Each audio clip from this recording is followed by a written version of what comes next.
Today's episode is brought to you by Audible.com. Get a free audiobook download and 30-day free trial at audibletrial.com/Hadoken Debt. If you are really big into Star Wars and you have to have a Star Wars book that is part of the canon, then they have all those books on there. They have one that I'd recommend is The Catalyst. It's a Rogue One novel. It's actually a prequel to Rogue One, the movie that's coming out in December, and it's by a fantastic writer, James Luceno. He is so good with writing these Star Wars books. I've read a couple of his, and he's just fantastic. So go to audibletrial.com/Hadoken Debt for your free trial and free audiobook.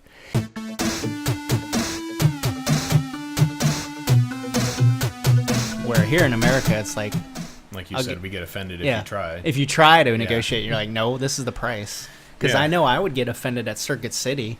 You know, a TV would be $1,000. A person would be like, I only have $900. I'm like, well, go talk to the manager. That's not my. I don't make those decisions. Yeah. So. Because you weren't a trained salesman. No. So, and some stores have trained salespeople, and then they have others that are just like ring up. People, yeah. You know, so. And so that's why they say go talk to the manager, is because the manager can make those kind of decisions and those kind of those deals. Yeah. So I told you last episode or the one before that I talked the guy down on the price of the Jeep. Oh, yeah. So cars are a real easy place to do that. Yeah. Even new cars, we plan on negotiating the price of new cars. So what can you throw in with this or stuff like that? You told me that, like, it's... when you negotiate, even with customers, you tell them a price. Sometimes they'll take your price because it's the hassle of trying to find somebody else. I mean, they've already, when a customer sees my proposal, they've already invested 2 to 3 weeks of time with me in this process. They already love me. They already love you. They do. I don't want to send prices out to people who aren't already convinced they want to work with me. Right. And so it means I send out a lot less proposals than somebody who's just like, call today for a free rate quote or something like that. Those people just end up being price shoppers. Right. They don't love you. Yeah, you're an estimator to them. You're estimating service. You say 500, somebody else says 525, and they go, they find the person that says 450. I get that a lot with daycare. Yeah. They just message me. What do you charge for just aftercare? And then you never hear from them again. Yep. And you get to that point, and you need to get to the point where you're not giving out prices to people that don't already love you. And the easy way where people already love you is where they've come from another customer of yours. They're a referral. Somebody else has already talked about it. They might be a cousin or a family member or something with their own kids. So they already have some kind of vested interest in working with you, and that's where you can start to negotiate with them. That's part of what I do is try to weed out everybody in the funnel that doesn't really want to work with me. If they're just looking for any old accountant, they can go work with somebody else. So how do you know that? You just start talking to them more?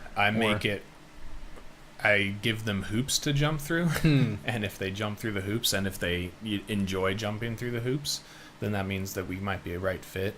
I slow down the process and talk to them, and we don't even talk about like scope of the project in our first call. It's just kind of like a get to know you kind of a call like that. That's a good idea. I was actually thinking about this. Big Bang Theory used this in one of their episodes last season. They wanted to find a girlfriend for Sheldon. So they put an ad on Craigslist that said, physicist seeking girlfriend kind of a thing.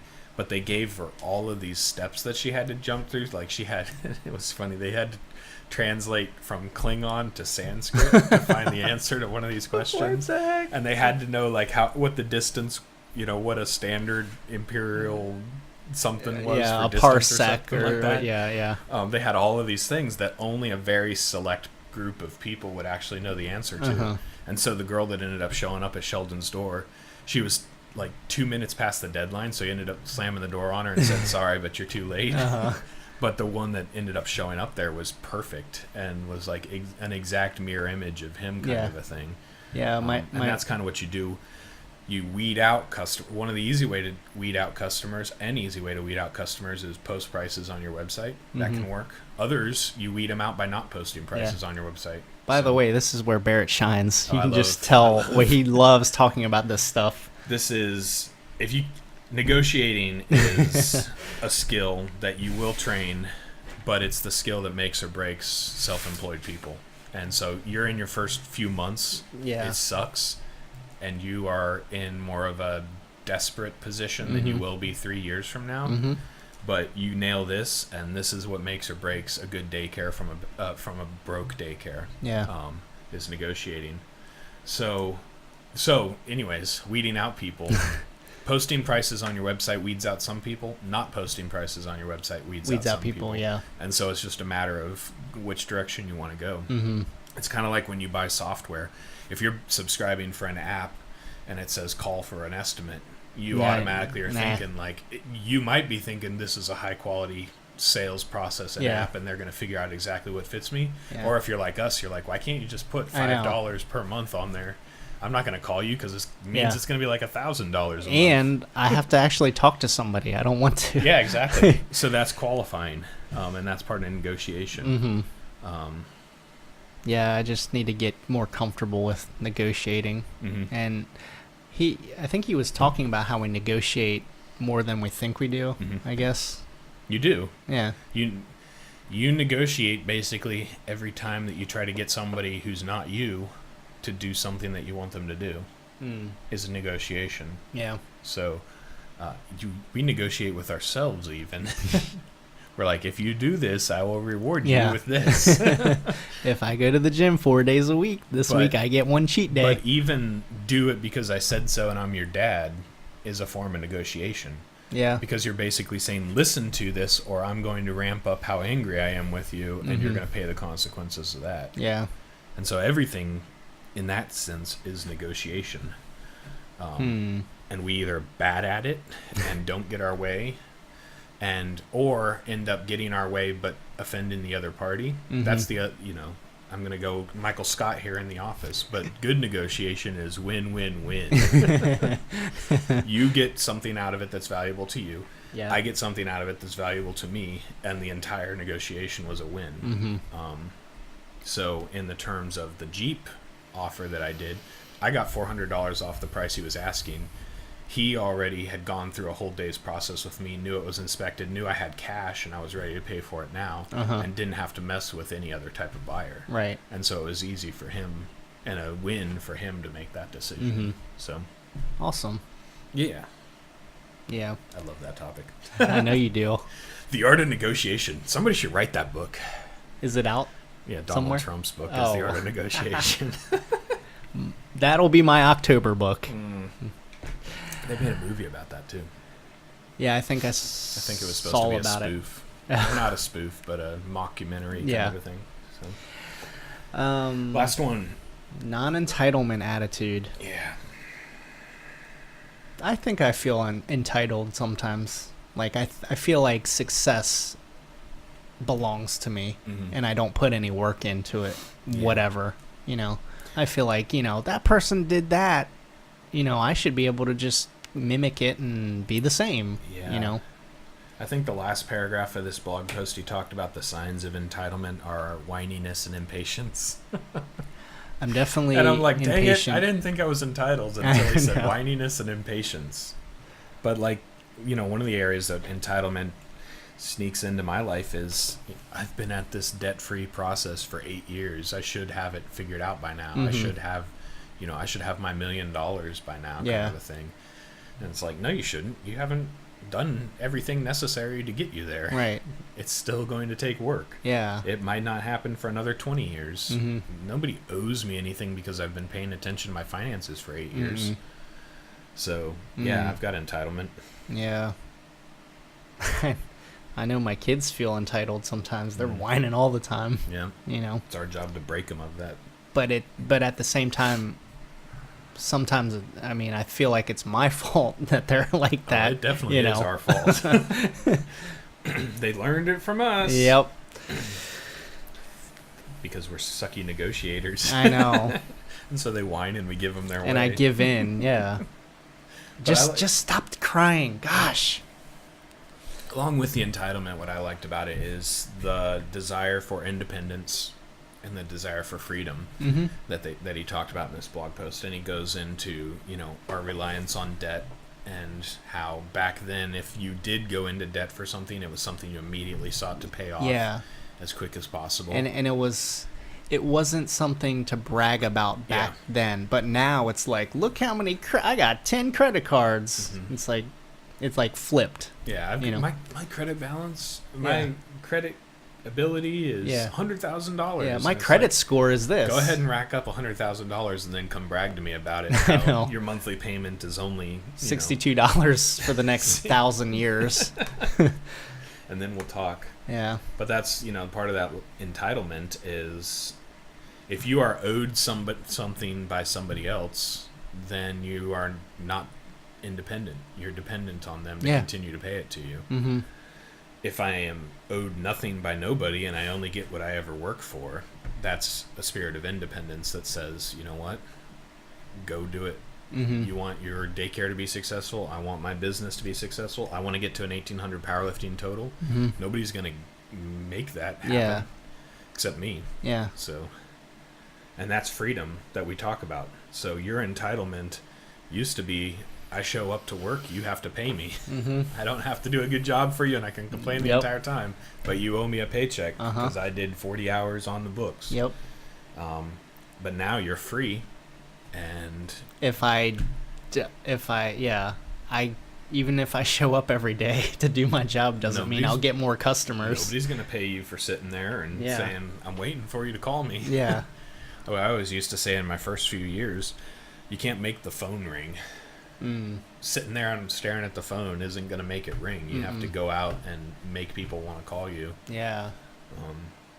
So that's scary to a lot of people, and that's our entitlement that makes that scary. But if you can foster this kind of independence and this freedom attitude, and I am what I make myself to be, then you can go out and live and thrive in that kind of environment.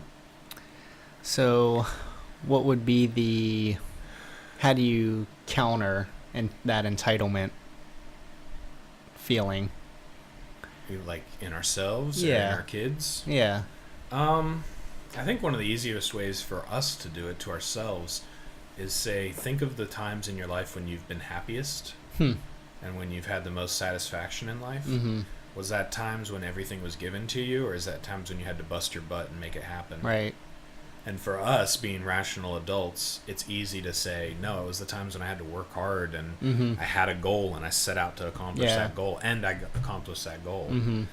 So we can obviously say an entitlement, I'm going to sit here until something happens to me. Yeah. Sucks. Yeah. Yeah, I've been thinking about just how I've been I've been content the past 2 weeks just because I'm trying to focus on that and focus on what's going right instead of like just out there. But yeah, I mean, there's a verse in the Bible. It's like, better to have just vegetables with peace than like a big lamb with strife.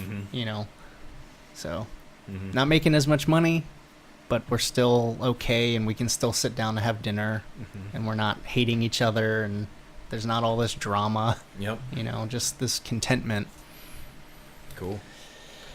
So I guess it's like count your blessings. Yeah. With our kids, I think we need to, and this is hard to do, but I think if we reward progress instead of attainment, or reward process instead of reward, instead of results. The result, I think that can help get rid of the entitlement. Because if we just reward results, then whatever process gets them to an A, they know we'll be happy with them. Right. So it could be slacking off and getting an A. It could be studying hard and getting an A. It could be cheating and getting an A. Either way, we owe them a congratulations because they got the A. Right. If we reward them for the process and study hard, and it doesn't matter if studying hard leads to a C or it leads to an A, then Yeah. that means, we reward you and we congratulate you and we cheer you on when you work hard, Yeah. not when you think that you are owed something. Mhm. So Yeah, because, I mean, Chloe can try her hardest on reading a reading project, but the tendency is to, oh, what grade did you get on it, not how hard you worked on it, Yeah. and how much you tried to research, and yeah, I know that's one of my biggest failings is A's have always come very easy for me. A's and B's, and so I've always sought what's the least amount of work that I can do to get that A or B. I'm a C man. And college to me was just what's the minimal amount of work I can do to pass and get my degree, But I mean, we both different results, but the same approach to it. So my result was pegged a little bit higher. Mine was all about beating my brother. And yours was about passing. Yeah. But and same attitude towards it. What's the minimum we could do instead of work hard? And I worked hard for that D kind of an attitude. It was I didn't have to work hard and I still got a B. So, but school educators, they just look at the grades too, so they don't help in that section, in that part, in that aspect. Yeah. We give you a degree for passing a test, or we give you a certificate if you can memorize things and pass a test, not if you actually know the content and can understand case studies and face-to-face interactions and stuff like that.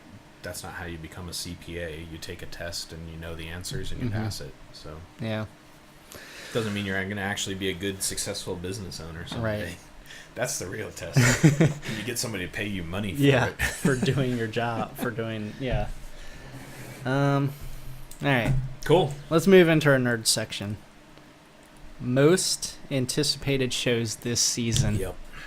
I had to have another piece of paper for this one. Oh, wow. Big one. But some of mine are old. Yeah. So I broke mine into two lists: existing shows and new shows. Okay. So is that along the same lines you've got? I broke down shows I'm watching, notable mentions, and then ones that I want to check out. Okay. So kind of three I didn't areas. do all shows I'm watching because some I'm not anticipating.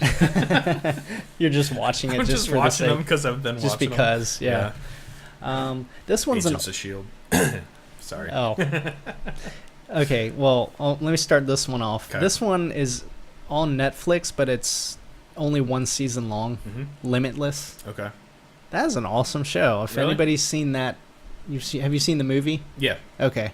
Bradley Cooper, right? Yeah. He surprised me because he's in the show. Oh, wow. And it's like you see like the city, and it's like vote for blah blah blah senator. And so that's it's him. Yeah. It like happens like It's the same universe. It's Yeah. not a reboot. right. Cool. But yeah, this show's awesome. Is it a Netflix original show, or is it on TV and it's just gone to Netflix now? I think it was on TV. Yeah. Okay. Yeah. But it's awesome. Cool. Brooklyn Nine-Nine came back on, Yeah. and that's awesome. They're under I'm liking that one. Still. witness protection Yeah. program or whatever. Yep. Running from the mob. Yeah. There's only 2 episodes, I think. Yep. So far. Yep. Yeah. Looking forward to that one. That one still has me engaged. So enjoying that. And I think I got on this one late, but I'm in season 2 of Jim Gaffigan now. Okay. And that's funny. That's a funny show. Nice. TV Land. Yeah, TV Land, but it's on Hulu now. Oh, is it? Yeah, Both seasons? I don't know if season 1's still on there, but Oh, okay. season 2 has 11 episodes. Cool. So, yeah. So, yeah. My existing shows that I'm looking forward to, Supergirl on CW, I'm looking forward to. I want to see how they improve upon the show. And I'm really looking forward to how they cross over with the Arrow and Flash, which I also put on here for existing shows I'm looking forward to. I'm looking forward especially to Flash, but I put Arrow just because of the interaction with the Flash and Supergirl. Because the Flash is doing Flashpoint, and they're going to completely... I've really enjoyed the Flash. Yeah. It's still... It's still my favorite TV show on TV right now. So I saw the trailer for Arrow season 4, yeah, five I think we're on. and I was just like, I don't know what's going on anymore. His sister is in part of the team now. Yeah. I didn't know that. Yep. And then he's like, "Who are you?" No, somebody was like, "Who are you?" And he's like, "I'm Bratva," or whatever. Huh? Bratva. I haven't seen the preview yet for it. So. That's why I was like, WTF. So those are the two that I'm looking forward to. The last one I'm looking forward to is Gotham this year. They are really going off the walls. Yeah. So Arkham Asylum, there was an escape from Arkham Asylum at the end of last season. And so now there's like all these mentally deranged bad guys on the streets. On the streets, and, yeah. And they're doing the Court of Owls too, which is a series that they went through when they rebooted Batman back in 2009 or 10. So looking forward to that. For Gotham, I skipped to the end of season 2, and I saw all the people go out, like Doctor Strange. How did you skip? You just stopped in the middle I of the just season stopped. and went to the last yeah, episode? I was just like, I think I got the gist of it. Okay. And then, like, the Riddler was asking Bruce Wayne and Lucius all these questions and stuff, and the gas, and yeah. Yeah, Enigma is gone. He's lost it. That was the big thing from season 2, is he went full deranged. So that was kind of cool. Yeah. But I'm enjoying Gotham still. Yeah. Got a whole bunch of new shows. But it's sad because those are the only existing shows that I'm really anticipating. There are other shows that I'm still watching because I watch them. So yeah. I mean, I'll watch Supernatural till the day that it dies. But Never I can't got say into that I'm it. like anticipating. Like I can't wait to see what happens this season. What's going to happen this season? I'm sure they're going to release some kind of supernatural power from the underworld. And they're going to have to spend all season trying to get it back. But I like it. It's you fun. like that format? Yep. Lethal Weapon came out. This man hates Lethal Weapon. I don't hate it. So I watched it yesterday because I knew you'd want to talk about it. Okay. I fell asleep 3 times during Lethal Weapon. Well, you shouldn't have watched it at 2 a.m. I watched it at 2 p.m. It was bad, dude. No, you didn't like it? You liked it? Yes. It was bad. It was so slow and... I thought it was good because I like the movies. Maybe it's because I love the movies. The movies are fantastic. The show is bad. You don't like Damon Wayans?